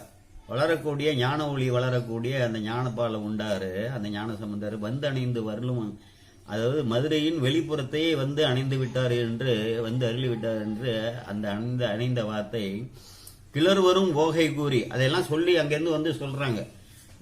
ஓகையோட வந்து சொல்றாங்க. வந்தவர்கள்லாம் வந்து மொழியை கேட்கிறாங்க. தூதர்கள்லாம் இருப்பாங்கல்ல, ஒற்றர்கள்லாம் இருக்காங்க. எல்லாம் வந்து உடனடியாக முன்னாடி சொன்ன பரிசு கிடைக்கணும் வேகமாக வருவாங்க. ஒருத்தர் வந்து, மன்னரே, அரசர் பெருமானே, அரசியார் மகாதேவியாருக்கு ஆண்மகவு பிறந்திருக்கிறதுன்னு சொன்னா, ஆஹா மகிழ்ந்தோம் என்று உடனே இந்தா முத்து மாலை உனக்கு பரிசுன்னு கொடுப்பான். அதற்காக முத்தி கொண்டு வருவாங்க. அம்மொழி விளம்பினோருக்கு வேண்டுவ அடைய நல்கி, அந்த நல்ல மொழியை வந்து அவர்கள் சொன்னோன்னா அவர்களுக்கு செல்வங்களை வாரி கொடுக்குறாங்க. இது வந்து ஒரு இயல்பு. இது மெய்மையில் விலங்கு காதல் விருப்புறும் வெள்ளம். வாங்க உள்ளத்துல வந்து இந்த ஞானசமுத்திரை காண வேண்டும் என்ற காதல் வந்து விருப்புறுது. அதனால வந்து தீருது. இங்க அகல பொது ஒரு பயணம் இருக்குது. அந்த பெருமானை வந்து காண்பதே புண்ணியம். அதை விட அவர் இங்க வருவதால இந்த தீமை அகல போகுதுங்கிறதை இவர்கள் உறுதியாக நம்புகிறார்கள். விருப்புறு வெள்ளம் உங்க தம்மையும் அறியா வண்ணம் கை மிக்கு தழைத்து பொங்கி, தங்களையும் அறியாத வண்ணம் அவர்கள் வந்து கை வந்து கூப்பி வணங்குறாங்க. விம்மிய மகிழ்ச்சி கூற மேவிய சிறப்பின் முக்காரம் மகிழ்ச்சி தாங்கள். ஆக ஞானசம்பந்த பெருமான் வந்து அணிந்து விட்டார், நம்ம தூது அனுப்பணும், அதை ஏற்றுக்கொண்டு அவர் வந்து அணிந்து விட்டார்னு. மங்கையர் கரசியார்பால் வந்து அடி வணங்கி நின்ற கொங்கலர் தெரியலாராம் குலச்சிறையாரை நோக்கி, இந்த மணமிக்க மாலையை அணிந்த குலச்சிறையார் மந்திரியார் வந்து அம்மாட்ட வந்து தாழ்ந்து வணங்கி நிற்கிறாரு. அவங்கிற நோக்கி அம்மா சொல்றாங்க, நங்கள் தான் பிராணராய ஞான போனகர முன்பு எய்தி ஆணை போடுறாங்க. நங்கள் தான் பிராணர், உங்களுக்கும் எனக்கும் வந்து பிராணாகிய ஞான போனகராகிய ஞானசம்பந்தர் முன்பு எய்தி அவர்கிட்ட நீங்க சென்று இங்கு எழுந்து அருள உயிர்ந்தோம் என எதிர்கொள்ளும். தாங்கள் வந்து எங்கள் நாட்டுக்கு வந்தருள நாங்கள் வந்து உயிர்ந்தோம், காப்பாற்றப்பட்டோம், இது இறையருளே என்று சொல்லி சொல்லுங்க அப்படின்னு சொல்லி மந்திரிக்கு ஆணையிடுறாங்க. மன்றலம் குழலினாரை வணங்கி போந்து அவங்கள வந்து வணங்கி போந்து அமைச்சனாரும் வென்றிவேல் அரசனுக்கும் உறுதியே என விரைந்து, நம்ம வென்றிவேல் அரசனாக இருக்கான இவனும் வந்து தப்பிப்பதற்கு ஒரு வாய்ப்பு ஏற்பட்டு விட்டது என்று மகிழ்ச்சியோடு அந்த மந்திரி போறார். பொந்திகள் மாடவீதி மதுரையின் புறத்து போய் இந்தமிழ் மறை தந்தாரை எதிர்கொலை எழுதுங்காலை, மதுரை நகரை தாண்டி அந்த எல்லையில் போய் அவரை வணங்க போகும் பொழுது, அம்புய மலரால் போல்வார் ஆளவாய் அமர்ந்தார் தம்மை கும்பிட வேண்டும். அந்த மகாலட்சுமி மாதிரியே அந்த மலர்ல இருக்கக்கூடிய அம்பிகை லட்சுமி போன்ற அழகு உடைய அந்த அம்மா மங்கையர்கரசியாரு கணவனை வந்து பார்த்து சொல்றாருங்க, ஆளவாய் அமர்ந்தாதமே கும்பிட வேண்டும். நான் ஆளவாயில் இருக்கக்கூடிய ஈசனை நான் கும்பிட போகணும். ஏன்னா இவர்கள் வந்து மன்னனுக்கு முன்பு திருநீர் அணிய முடியல. ஏன்னா கண்டு முட்டுங்கிற குற்றம் அவனுக்கு வந்து விடும். ஏன்னா கணவனோட வழியில நம்ம வந்து செல்ல முடியலனாலும் அவருக்கு இடையூறா நம்ம போகக்கூடாதுங்கிற கொள்கை. ஆனா இவர்கள் வந்து வழிபாடை வந்து விடல ஆளவாய் ஈசனை. அங்க போய் என்ன வணங்குறாங்க, என் கணவனை காப்பாத்துங்கிறத வணங்க போறாங்க. ஆளவாய் அமர்ந்தார் தம்மை கும்பிட வேண்டும் என்று கொற்றவன் தனக்கு கூறி தம் பரிசனங்கள் தோழியர்கள் அந்த இவங்கெல்லாம் இருப்பாங்கல்ல, பணியாளர்கள், பெண் பணியாளர்கள்லாம் இருப்பாங்கல்ல, தனித்தனையோடு சென்ற காவலர்கள் தனித்தடையோடும் சென்று நம்பரை வணங்கி தாமும் நல்வுறவு ஏற்றுகின்றார். இறைவனை வந்து போய் வணங்கிட்டு ஞானசம்பந்த பெருமான் வருவாரு, அவரை வந்து நம்ம வரவேற்கணும்னு ஒரு பக்கத்துல அவங்க நிக்கிறாங்க. திருநிலவு மணிமுத்தின் சிவிகையின் மேல் சேவித்து வருநிலவு தருமதி போல் வளர் ஒளி வெண்குடை நிழற்ற பெருகிய ஒளிய திருநீட்டு தொண்டர் குழாம் பெருகி வர அருள் பெருகு வரு ஞானத்து அமுது உண்டார் அணைகின்றார். அதாவது மணிமுத்து நிலவு திரு நிலவக்கூடிய பெருமைகளில் வந்து செல்வங்கள் நிலவக்கூடிய மணிமுத்தோட சிவிகையிலிருந்து இருந்து இறைவனை வந்து வணங்கி கொண்டு வராரு. எப்பொழுதுமே அப்படி வணங்கி கொண்டு வரக்கூடிய வருநிலவு தரும் மதி போல அந்த குழம், அந்த நிலவு வந்து எப்படி வருதோ அதை போல அந்த வெண்குடை அவருக்கு வந்து இறைவன் கொடுத்திருக்காரு இல்லையா, பல்லக்கு மேல அந்த வெண்குடையும் வந்து நிழற்றி வருது. வளர் ஒளி குடை நிழற்ற பெருகொழிய திருநீற்று தோன்றகிட்டோம். எல்லாருமே பாத்தீங்கன்னா விபூதி, உடல் பூரா விபூதி பூசினவங்க, நெற்றியில் முழுவதும் நிறைத்து பூசினவங்க. நெற்றியில முதல்ல விபூதி பூசுங்க. சுயநலம் உள்ளவங்க காப்புக்காக ருத்ராட்சி அணிங்க. இல்லத்தாருக்கெல்லாம் ருத்ராட்சத்தை அணி வைத்து விடுங்க. எல்லாருக்கும் முழு நீர் அணியக்கூடிய பழக்கத்தை குழந்தை பருவத்திலே கொண்டு வந்திருக்கு. அதனாலதான் அது வளரும் பருவத்தில் இந்த தடை வருது. குழந்தைகள் அதிகமாக பூச என்ன ஆயிடும், அந்த சைவ நெறி பருவம் மற்ற இல்லத்தார் சைவ இல்லத்தார் குழந்தைகளும் நல்லா பூசி அந்த இறைக்காப்பு அவர்களும் பெறுவாங்க. பெருகு ஒளிய திருநீற்று தொண்டர்குழாம் பெருகி வர அருள் பெருக வரு ஞானத்து அமுதுன்றார் அணைகின்றார். இங்க நல்லருள் பெருக ஆலவாயில் நல்லருள் பெருக வரு ஞானத்து அமுது உண்டார். உலகோருக்கெல்லாம் நல்ல நன்மைகள் பெருக ஞானத்து அமுது உண்டாராகிய பாலராவாயராகிய திருஞான சம்பந்த பெருமான் அங்க அணைகிறார். துந்துபிகள் முதல் ஆய தூரியங்கள் கிளராமே. அப்ப அந்த இசைக்கருவிகள்லாம் இசைப்பாங்க இல்லையா, பல்வகை பன்முக இசைக்கருவிகள்லாம் இருக்கு இல்லையா, எல்லாமே இசைக்குது. அந்தனராம் மாதவர்கள் 1000 மறை எடுப்ப. மறைவர்கள்லாம் என்ன பண்றாங்க, சூழ மறைகளை பாடிக்கிட்டே வராங்க. ஞானசம்பந்தர் வரும்பொழுது மறைவர்கள் எல்லாம் எடுத்து பாடுகிறாங்க. எழும் மங்களநாதம், மாதிரம்னா திசைன்னு அர்த்தம். மங்களநாதம் எழக்கூடிய மங்களநாதம், மங்கள ஓசை மாதிரம் உட்பட முழங்க. எல்லா திசைகள்லையும் முழங்குது அப்படின்னு சொல்றாரு. செந்தமிழ் மாறுதும் எதிர்கொண்டு எம்மருங்கும் சேவிப்ப. அந்த சந்தன பொதிகை என்னும் தென்றல் என்னும் பெண்ணாள்னு சொல்லி அந்த இடத்துல பார்த்துருப்பாங்க. அந்த பொதிகை மலை திருநெல்வேலிக்கும் அந்தாண்ட இருக்கு இல்லையா, அந்த மாறுதும் தென்றல் இங்க இவரை சேவிக்கிறது மாதிரி அப்படி வீசுது. இது அதிகாலையில் நடக்கக்கூடியது. பண்ணிய வஞ்சனை தவத்தால் பஞ்சவன் நாட்டிடை பறந்த எண்ணிலா அமன் எனும் பாவ எருங்கியனை எரிந்து ஓட. இவர்கள்லாம் இந்த வஞ்சனைங்கிற ஒரு தவத்தை செஞ்சு பஞ்சவன் நாட்டில் பறந்து இருக்கக்கூடிய எண்ணில்லாத அமணர்கள், எண்ணிக்கையில விஞ்சிய அமணர்கள்ங்கிற பாவ இருஞ்சேனை, அந்த சேனையெல்லாம் இரிஞ்சு ஓடுறதுக்காக இந்த நாட்டை விட்டு ஓட. மண்ணுலகமே அன்றி வானுலகம் செய்த பெறும் புண்ணியத்தின் படையெழுச்சி போல எய்தும் பொலிவையத. இந்த மண்ணுலகம் செய்த புண்ணியம் மட்டும் கிடையாது, வானுலகம் செய்த புண்ணியத்தின் விளைவாக இப்படி ஒரு படை எழுச்சி, சைவ படையோட எழுச்சி வருவது போல அங்க ஒரு தோற்றம் இருக்குன்னு சொல்லி ஒரு ஓமையை சொல்றார். துண்ணு முழு உடல் துகளால் சூழும் உணர்வீனில் துகளால் அல்நெறியில் செறிந்து அடைந்த அமன் மாசு கழுவதற்கு. உடல் முழுக்களும் தூசி நிறைஞ்சிருக்கக்கூடிய அந்த துகள் இருக்கு இல்லையா, அந்த அல்நெறின்னா புறநெறி, ஒவ்வா சமய நெறி, இறைவனை நோக்கி எய்தை செய்யாது வாழ்க்கையை வீணாக முடித்து விடக்கூடிய செறிவில்லாத நெறி. செறிந்து அடைந்த அமன் மாசு கழுவதற்கு அவர்கள்லாம் அடைந்திருக்கக்கூடிய இந்த அமணர்கள் நிறைந்திருக்கிறதால இங்க ஒரு குற்றங்கள் ஏற்பட்டிருக்கு, தூய்மையற்ற நிலை ஏற்பட்டிருக்கு. அதெல்லாம் கழுவதற்கு மன்னி ஒளிர் வெண்மையினால் தூய்மையினால் வழுதியர்தம் கன்னி நாட்டு இடை கங்கை அணைந்தது என்னும் கவின்காட்ட. அங்க மன்னி ஒளிர் வெண்மையினால்ங்கிறதுனா அந்த திருநீற்றோட ஒளியால தூய்மை செய்து, இந்த வழுதியர்னா பாண்டியனோட, கன்னி நாடுன்னா பாண்டிய நாடு இடை, அங்க கங்கை எனும் அணைஞ்சது போல ஒரு அழகை காமிக்குதான் அந்த ஞானசம்பந்த பெருமானும் அந்த திருநீற்று படைஞர்களும் அணையக்கூடிய நிலை. பாண்டல் வயல் தமிழ்நாடு பழிநாடும் படிபறந்த மானமிலா அமன் என்னும் வள்ளிரில் போய் மாயுதனுக்கு ஆன ஒளி பெருகு ஒளிபரப்பால் அண்டமெல்லாம் கொண்டது ஒரு ஞானமணி விளக்கு எழுந்து வருவது என நலம் படைப்ப. அங்க பக்கத்துல இருக்கிற வயலால் சூழ்ந்த தமிழ்நாடுனா பாண்டிய நாடு, பழி நாடும்படி பறந்த மானமிலா, அங்கெல்லாம் பழி ஏற்படும் போது அது பழியை இந்த நாடும்படி பறந்த மானமிலா அமன் என்னும் வள்ளிரில் போய் மாயுதனுக்கு. வழியை இருள் போய் ஒளி எங்க வரப்போகுது, அவ்வளவுதான். மாயுதனுக்கு ஆன பிறகு ஒளிபரப்பால் அண்டமெல்லாம் கொண்டதொரு ஞானமணி. இந்த உலகம் பூரா ஒளி வீசக்கூடிய சூரியன் மாதிரிக்க ஒரு ஞான விளக்காக இந்த ஞான சம்பந்த பெருவன் எழுந்து வருவது போல அந்த நலம் இருக்கிறது என்கிறார். புரசைவைய கடிக்கலற்று பூழியர்வன் தமிழ்நாட்டு. கழுத்தில் கயிறு கட்டப்பட்ட கடக்களிர்கள் இருக்குல்ல, யானைகள், அப்படிலாம் உள்ள அந்த பூழியராகிய பாண்டியன் இருக்கக்கூடிய அந்த வளமை மிக்க தமிழ்நாட்டு தரைசை தவ பயன் விளங்க. அங்க முன்னை தவத்தோர்கள் அவர்கள் எப்படி சிவனை தவிர யாருமே வணங்க மாட்டார்கள். அவ்வளவு சிவாலயங்கள் இன்னைக்கு பாண்டிய நாட்டில் எடுத்திருக்கிறதுனா பாண்டிய மன்னர்கள் எடுத்திருக்காங்க.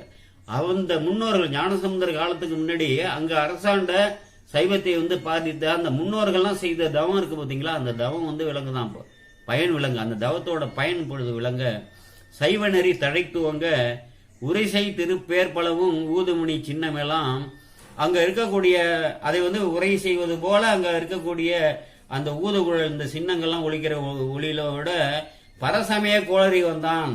பரசமயத்திற்கு சிங்கம் போன்று அவைகளை அழித்து துடைக்கக்கூடிய அந்த பரசமயங்கள் உள்ள தீமைகளை சமயத்தை அழிக்கிறது நோக்கம் கிடையாது. அது ஞானாசிரியர்கள் செய்ய மாட்டாங்க. ஏன்னா எல்லா சமயம் வகுத்தது ஒரே இறைவன். அந்த கோட்பாடு எல்லாருக்கும் தெரியும். அந்த சமயத்தை சார்ந்து பிற சமயத்தை அழிக்கணும், பிற சமயத்தவரை அழிக்கணும்னு வருகிறார்களே, அப்பொழுதுதான் அந்த தகராறு வருது. அப்பொழுதுதான் நம்ம ஆர்த்து எழணும்னு நமக்கு சுற்றாரு. சும்மா சுயநலத்துக்காக மட்டும் இறைவனை வழிபட்டுட்டு அந்த கோயிலை இடிங்கிறான். அந்த நீ எதை வணங்குறியோ உனக்கு நல்லது நடக்கும், துன்பம் நீங்குன்னு நினைத்து எதை வணங்குறியோ அதை இழிச்சி பேசுகிறவனோட நட்பு புண்கிறார்களே, அவர்களோட ஒரு அறிவியலார் உலகத்தில் இருக்காங்களே. இதெல்லாம் சிந்திச்சு நம்ம பார்க்க வேண்டும். இப்பரிசு அணையும் சண்பையர் பெருமான் எழுந்தருளும் பொழுது இசைக்கும் ஒப்பில் நித்தில பொன் தனிப்பெரும் காலம் உலகு உய்ய ஒளித்து எழும் ஓசை செப்பெரும் பெருமை குலைச்சரியார்தம் செவி நிறை அமுதென தேக்க அப்பொழுது அறிந்து தளத்தின் மேல் பணிந்தே அளப்பெரும் கழிப்பினர் ஆனார். இப்படியெல்லாம் இவங்க எழுந்தருளும் போது இசைக்கும் ஒளியெல்லாம் உலகு உய்ய எழுந்தருளக்கூடிய அந்த ஓசை செப்பெரும் பெருமைன்னா குலச்சிறையார் பெருமையை செப்பவே முடியாது. ஞானசம்பந்த பெருமானாலே போற்றி திருப்பதியில பாடப்பட்டிருக்காரு. அதுக்கு மேல நம்ம என்ன சொல்ல முடியும்? செவி அப்படி குலச்சரியார்தம் செவை நிறைய அமுதென இந்த ஒளி வருது இல்லையா, ஞானசம்பந்த பெருமான் வரான்னு சொல்லி வேத ஒளி வருது, அந்த இசைக்கருவிகளோட ஒளி வருது, பரசமய கோளரி வந்தாங்கிற ஒளித்து இசைக்குது. அப்பெல்லாம் நல்ல நாடகத்தில் நடிக்கிறவங்க எல்லாம் பாத்தீங்கன்னா அந்த ராஜபாட்டு போட்டவன் வெளியில பாட வரும்போது ஒரு கிட்டத்தட்ட ஒரு கிலோமீட்டர் அளவுக்கு ஒலி கேட்கும். அப்படி அவங்க உணவு உண்டு அந்த சத்தம் போடுவானா, ராஜாதி ராஜன் வந்தேன்னு சத்தம் போட்டான்னா மைக்கெல்லாம் இல்லாத காலத்துல. அப்படி இந்த ஓசைகள்லாம் அவருடைய செவிப்புலத்துல அமுது பாய்ந்தது மாதிரி சேருது. அப்பொழுது அறிந்து அப்படியே என்ன பண்றாரு, இது கேட்டோம்னா தரமீச அப்படியே பணிகிறாரு, வீழ்ந்து பணிகிறாரு. அஞ்சலி குவித்த கரங்களும் தலைமையில் அணைந்திட கடிது சென்று அணிவார். வேகமா போறாரு, எழுந்து வணங்கிட்டு திரும்பவும் எழுந்து வேகமா போறாரு. இருக்க நஞ்சனி கண்டர் நம் திருமகனார், இறைவனோட திருமகனாருங்கிறாரு ஞானசம்பந்தர சேக்கிழார் பெருமான் பல இடங்கள்ல சொல்லியிருக்காரு. நஞ்சனி கண்டர், நஞ்சை அழிந்திருக்கக்கூடிய கண்டராகிய சிவபெருமானோட மகனார் உடன் வரும் நற்றவ கடலை, அவரோடு வரக்கூடிய நற்றவம் செய்த கடல். நல்லவர்களோட சேர்வதற்கு நீ நற்றவம் புரிஞ்சிருக்கணும், இல்லைன்னா உனக்கு பொய்யடியார் தான் கிடைப்பான். நீ பொய்யோட இருக்கும் பொழுது உனக்கு பொய்யான ஞானாசிரியர் தான் கிடைப்பான், வழிகாட்டுவன் தான் கிடைப்பான். முதல்ல நீங்க உள்ளத்துல இருக்கிற இந்த நாம நீக்கணும். நீங்கன்னு சொன்னா எண்ணி நான் சேர்த்துக்கிறேன். நாம் வெயிலெல்லாம் நீக்கணும், இந்த தீங்குகள்லாம் நீக்கினாதான் நல்ல அரசனும் நல்ல ஞான குருவும் நமக்கு கிடைக்கணும்னா நாம் செம்மையாக ஆகணும். நம்ம யோகிதைக்கு தக்கவாறு தான் இப்படி எல்லாம் கிடைக்கும். உடன் வரக்கூடிய நற்றவ கடலாம் தவம் செய்தவர்களால் சூழ்ந்து வரப்படுகிறது. அவங்க எல்லாம் இதுக்கு போறாங்க இல்லையா, நேரடியா ஜோதியில கலக்குறாங்களே பின்னால. நெஞ்சினில் நிறைத்த ஆர்வம் முன் செல்ல, ஒரே ஆர்வம் உடனே ஞானசம்பந்தரை பார்க்கணும்னு. கண்டு நீள் நிலத்து இடை தாழ்ந்து பஞ்சவர் பெருமான் மந்திரி தலைவர் பாங்குற அணைந்து முன் பணிந்தார்.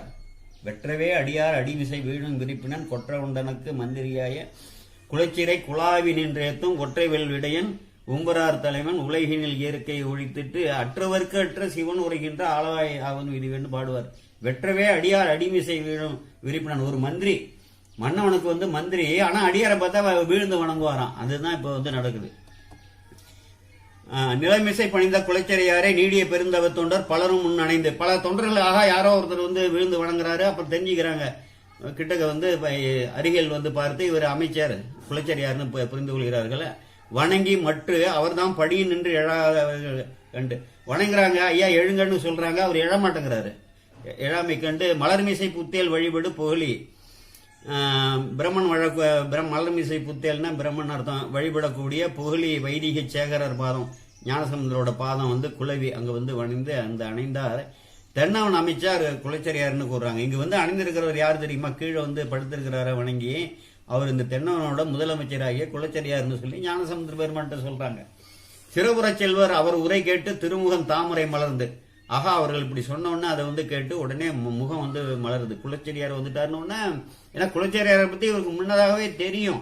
அந்த இல்லைன்னா மங்கையர்கரசி வளர்கோன் பாவின்னு எடுத்து 2 பேரோட திறத்தை தான் முக்காலமும் உணர்ந்த ஞானி.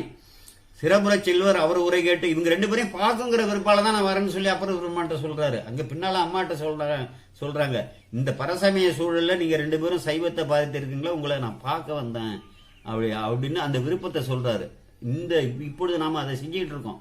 பரசமய தீங்குகள் அகச்சமயத்திலே இருந்து கொண்டு நம்ம சமயத்துக்கு எதிராக தீங்கு செய்து பொய்களை பரப்பி தன்னை வளம் கொள்வதற்காக ஏமாற்றக்கூடிய தீங்குகள், இதன் நடுவே நாம இருக்கோம். அப்போ இப்படிப்பட்ட தொண்டர்களை பார்க்கறது எவ்வளவு புண்ணியம்னு சொல்லி இங்க நம்ம உணர்ந்து கொள்ள வேண்டியதுல இருந்து, திருமுகை தாமரை மலர்ந்து விரவொளி முத்தின் சிவிகை நின்று எழுந்தி, உடனே சிவிகையிலிருந்து எழுந்து இறங்கிறாரு. விரைந்து சென்று வேகமா போறாரு. அவர் படுத்திருக்கிறத பாருங்க, மெதுவா போல விரைந்து சென்று அவர் தம்மை அணிந்து, அந்த மந்திரி குலச்சரியாரை அணிந்து கரகமலங்கள் பற்றி எடுப்ப. ஞானசம்பந்த பெருமானால தொழப்பட்டவர்கள் சிலர் தான், அது தனியா நான் சொல்றேன். கரகமலங்கள் பற்றி எடுப்ப கைதொழுது அவர் முன் நிற்ப. எழுந்த உடனே என்ன பண்றாரு? கைதொழுது அவர் முன் நிற்கிறார். நிற்ப வரமிகு தவத்தால் அவரையே நோக்கி, நல்ல ஒரு தவத்தால் அவரையே நோக்கி வள்ளலாராகிய ஞானசம்பந்தர் மதுரை வாக்கு அளிப்பார் கேட்கிறாரு. செம்பிய பெருமான் குலமகளாருக்கும் பாண்டிமாதேவிக்கும் திருந்திய சிந்தையர், உயர்ந்த சிந்தையுடையவன், சிந்தையில் சிவத்தையே அடைத்தவனே, சைவ நெறியே பாரித்து வருபவனே, காக்க வேண்டும் என்ற உணர்வு உடையவனே, உமக்கும் நம்பெருமான் திரு அருள் பெருகும் நன்மதை தான் வாழுதே. இறைவன் உங்களுக்கு நன்றாக அருளை வழங்குகிறாரா? நன்று தானேன்னு அர்த்தம். வாழுதேன்னா நன்றாக இருக்கா இறைவன் உங்களுக்கு இந்த சொக்கேச பெருமான் வழங்கக்கூடிய அருள் அப்படின்னு சொல்லி கேட்கிறாரு. வம்பலர் அலங்கல் மந்திரியாரும், அந்த மனம் வீசக்கூடிய மாலையை அணிந்திருக்கக்கூடிய மந்திரியாரும் மீண்டும் மண் இசை தாழ்ந்து அடி வணங்கி அப்புறம் எழுந்து தம்பெருமான் தவத்தின் பயனணியாருக்கு தன்மையாம் நிலை ஒருக்கின்றார். அங்க உள்ள தன்னுடைய பெருந்தவத்தோட பயனணியாருன்னா அப்படிப்பட்ட பயனாக எழுந்திருக்கிற ஞானசம்பந்த பெருமானோட தன்மை அவர்கிட்ட அங்க உள்ள நிலைமையை உரைக்கிறார். சென்ற காலத்தின் பழுதிலா திறமும் இனி எதிர்காலத்தின் சிறப்பும் இங்கு எழுந்தருள பெற்ற பேரிதனால் நன்றி எற்றைக்கும் திரு அருள் உடையோம், நன்றியில் நெறியில் அழுந்திய நாடும் நற்றமிழ் வேந்தனும் உய்ந்து வென்றிகுள் திருநீற்று ஒளியினில் விளங்கும் மேன்மையும் பெற்றனும் என்பார் என்று சொல்லி இந்த பாடல்ல இந்த நிலையை இருக்கிறார். சென்ற காலத்தின் பழுதலா திறம்னா, இந்த பாண்டி நாட்டில் நாங்கள் சைவத்தை தவிர நாங்கள் எதையுமே வணங்கினதில்லை, சிவத்தை தவிர எதையுமே வணங்கல. அது சென்ற காலத்து வரலாறு, அது பழுதலாத வரலாறு. இனி எதிர்காலத்தின் சிறப்பும். அப்ப என்ன ஆச்சுன்னா, இடைக்காலம் இந்த காலத்தை சுட்டல. இந்த இடைக்காலத்துல என்ன இருக்கு? மன்னன் அறியாமையால் சமன் மாயையில் அகப்பட்டு அங்க அவர்களை சார்ந்ததால ஒரு தீங்கு நேர்ந்திருக்கு. ஆக சென்ற காலத்திங்கிறது கூன்பாண்டியன் சமண சமயத்தை தழுவுவதற்கு முன்பு இருந்தது அந்த உயர்ந்த சைவ நெறி விளங்கிய திருநீற்று விளங்கிய அந்த தன்மை. சென்ற காலத்தின் பழுதிலா திறமை. இது உரையாசிரியர்கள் இதை இடையில எழுதியிருக்க மாட்டாங்க. நீங்க உரை நூலை பாருங்க. இனி எதிர்காலத்தின் சிறப்பு. நீங்க இங்க சேர்ந்துட்டீங்க, இன்னுமே எங்களுக்கு எப்படிப்பட்ட எதிர்காலம் வரப்படுது? அப்ப இடையில இருக்கக்கூடிய இப்ப இருக்கக்கூடிய காலம் மோசமான ஒரு நிலையில் இருக்கு. இதை நாம் புரிந்து கொள்ள வேண்டும், அதை வரவழைத்துக் கொள்ள வேண்டும். இந்த கருத்தை நான் இடையில ஆச்சாரியர்கள் எல்லாமே ஒரு 4 வரி பாடல்ல குறிக்க முடியாது. அந்த இடையில எந்த கருத்து விடுபடுகிறதோ அதை ஞானத்தோட அதிலிருந்து ஆச்சாரியரோட நோக்கத்திலிருந்து விலகாம இந்த பாடலை அருளியே அந்த ஆச்சாரியரோட நோக்கத்திலிருந்து எந்த வகையிலும் இம்மையிலும் விலகி விடாம நம்ம அந்த கருத்து கொண்டு வரது தவறில்லை. இன்று எழுந்தருள பெற்று எழுந்தருள பெற்ற பேரெல்லாம் எற்றைக்கும் திருவருள். இனிமே எப்பொழுதுமே எங்களுக்கு இறைவனோட திருவருள் தான் பூரணமாக கிடைக்க போகுது உங்களால, நீங்க எழுந்தருள பெற்றதால. நன்றியில் நெறியில் அழுந்திய நாடும். என்ன நெறியில் இருந்திருக்கு? இறைவன் சிவபெருமான் தான் எல்லாத்தையும் படைச்சாருன்னு சொல்லி இதை உணராம அந்த நன்றி இல்லாத நெறியிலிருந்து நாடு எழுதிட்டு. ஏன்னா மன்னனே அந்த சமயத்தை சார்ந்த உடனே வாழ்வியல் நாள்களை கூடுறமா சைவமாவது அதாவது இந்து சமயமாவது ஏதாவது உர்றா நம்ம மன்னன் இந்த வழி மக்கள் வழி அப்படின்னு சொல்லி அவங்க யாருமே விபூதி பூசாம அந்த நன்றி கட்டத்தனம் பார்த்தீங்களா? அந்த நன்றிகள் நெறியில் அந்த நன்றி இல்லாத நெறிகள் அழுந்திய நாடும் நற்றமிழ் வேந்தனும் உய்ந்து. அவன் எப்படி இருந்தாலும் அந்த இதுல அந்த சமன் மாயில மாட்டாலும் அவன் நல்ல தமிழ் வேந்தன். அது ஏன்னா தமிழ் வேந்தர்கள் வழி வந்தவன், சைவ வழி வந்தவன், வேந்தனும் உயிர்ந்து அவன் இந்த தீ நெறியிலிருந்து அதை விடுத்து உயிர்ந்து சைவ நெறியை தழுவின்னு அர்த்தம். வென்றிகொள் திருநீற்று ஒளியினில் விளங்கும். வெற்றி கொள்ளக்கூடிய அந்த திருநீற்று ஒளியில விளங்கும் அந்த மேன்மையும் எங்களுக்கு கிடைச்சிட்டு, நீங்க வந்ததாலே இதெல்லாம் கிடைச்சி போச்சு. எங்க மன்னன் தப்பிச்சிட்டான். இந்த நாடு நன்றி இல்லாத நாடு நன்றியுள்ள நாடாக போகுது, சைவம் இங்க பரவ போகுதுங்கிற கருத்து சொல்றாரு. அடுத்து இங்கு எழுந்து அருளும் பெருமை கேட்டு அருளிய எய்துவருக்கு அரிய பேர் எய்தி மங்கையர்க்கரசியார். நீங்க தாங்கள் இங்கே எழுந்தருள பெற்ற செய்தி கேட்டோன்னா நாங்க எங்கள் தலைவியாகிய மங்கையர்க்கரசியாரும் நம்முடைய வாழ்வு எழுந்து அருளியது என்றே அங்கு நேர் எதிர் சென்று அடைபடிவரேன்னு சொன்னாங்க. அந்த அம்மா என்ன சொன்னாங்க சொல்றாரு அரசியார் எப்படி அனுப்புனாருன்னு. இங்கு நம் வாழ்வு எய்தியது, எழுந்து அருளியது, வாழ்வு எழுந்து அருளியது என்று அங்கு நீர் எதிர் சென்று அடிபணிவர். அங்கு அவருக்கு நேராக எதிர் கொண்டு அழைத்து நீங்கள் அடிபணிங்கள் என்று அருள் செய்தார் அப்படின்னு சொல்லி தொழுது ஆர்வம் பொங்கிகளுப்பால் மீளவும் பணிந்து போற்றினார் புறவன் அமைச்சர். மேலும் மேலும் பணிந்து விழுந்து போட்டிருக்கிறார். ஆங்கனம் போற்றி அடிபணிந்தவர் மேல் அளவிலா அருள் கருணை. அப்படி போற்றி அருள் புரிந்த குலைச்சார் மேல அளவிலா அருள் கருணை, அருள் புரி கருணையை தாங்கிய மொழியால் தகுவன விளம்பி மற்ற விஷயங்கள்லாம் நல்ல கேட்டு தெரிந்துகிறாரு, கேட்டு அறிந்து கொள்கிறார். தலையளித்துன்னா கருணை அளித்துன்னு அர்த்தம். அருளும் அப்பொழுதில் ஓங்கியில் புடைசூழ் மதுரை தோன்றுதலும். மதுரை தொலைவில் ஓங்கிய மதில்கள் மாளிகைகளுடைய மதுரை தொலைவில் தோன்றுது. உயர்ந்தவர் தொண்டரை நோக்கி, அந்த உயர்ந்தவர் தொண்டராகிய குலைச்செரியாரை நோக்கி ஞானசம்பந்த பெருமான் கேட்கிறாரு, இங்கு நம் பெருமான் திருவாளவை மற்ற எம்மருங்கினது. நம்ம திருவாளவாய் இருக்க, நம்ம திருவாளவை, நம்ம ஈசன் இருக்கக்கூடிய திருவாளவைன்னு எந்த பக்கம் எந்த திசையில இருக்கு அப்படின்னு கேட்கிறார். அன்பராய் அவர் முன் பணிந்த சீர் அடியார் அண்ணலார் அடியினை வணங்கி, அந்த குலச்சரியார் அவரோட அடியினை வணங்கி முன்பு நின்று எடுத்த கைகளால் காட்டி காமிக்கிறாரு. ஆலவாயில் உள்ள கோபுரத்தையே அந்த சோலைகள் எல்லாம் காமிக்கிறாரு. முருகலர் சோலைகள் சூழ்ந்து மின்னொளிம்பி விளம்பை விசும்பை அளக்கும் நீள்கூடி சூழ் வியன் நெடும் கோபுரம். ஒரே சோலைகள்லாம் தோன்றது பாருங்க, மனமிக்க சோலைகள். அங்க வானத்தையே அளக்கக்கூடிய நீள் கொடிகளை உடைய மாளிகைகள்லாம் தோன்றது பாருங்க. அளக்கும் நீள்குடி சூழ் வியன் கோபுரம் தோன்றும். அங்க நெடும் கோபுரம் தோன்றது இல்ல. அங்க என்ப அணியாக அணிந்து இருக்கக்கூடிய இனிது அமர்ந்தார்களும் திரு ஆலவாய் இது. அந்த கோபுரத்துக்கு மேல கொடி வானத்தை அளக்குது பாருங்க. அங்கதான் நம்ம என்பன்பு இருக்கக்கூடிய இறைவனான சிவபெருமான் வீட்டில் அதுதான் திரு ஆலவாய்ன்னு சொல்லி இந்த ஆலவாய் கோயில சுட்டி காமிக்கிறாரு.